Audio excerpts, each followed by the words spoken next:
The Mysterious Disappearance of the Sodder Children, 1945. On Christmas Eve in 1945, in the small town of Fayetteville, West Virginia, a family's holiday would turn into a lifelong mystery.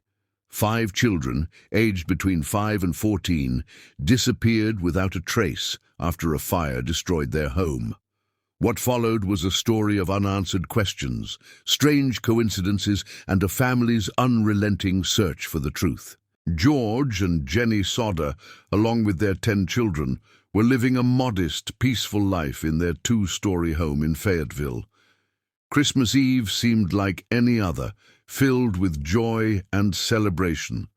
But as the clock ticked past midnight, the unimaginable would occur. In the early hours of Christmas morning, a fire broke out in the Sodder home. By the time firefighters arrived, the house was already destroyed. Despite the efforts to save the family, 5 of the children were missing. Strangely, George and Jenny, along with their remaining children, had escaped unharmed. The investigation that followed the fire revealed several oddities. First, the authorities found no remains of the missing children. The fire had completely destroyed the house, but there were no signs of the children's bodies, not even bone fragments, which should have been present after such an intense blaze.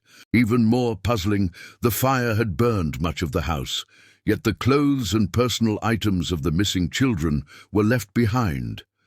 There was no evidence that the children had perished in the fire.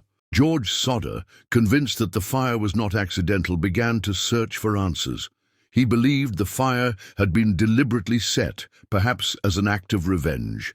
After all, he had been outspoken about his opposition to Mussolini's fascist regime in Italy, and there were rumors that some locals might have harbored ill feelings toward him because of his Italian heritage. Some speculated that the fire was connected to arson, possibly orchestrated by someone who wanted to harm the Sodder family.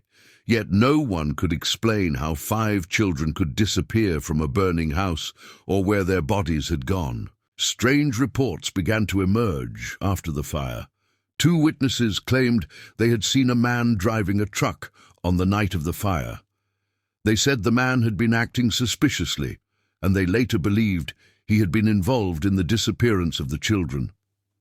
One of the most curious developments came from a passing truck driver who reported seeing figures, possibly the missing children, at a nearby gas station the night after the fire. The children were said to be alive, but when the driver returned to the scene, they had vanished.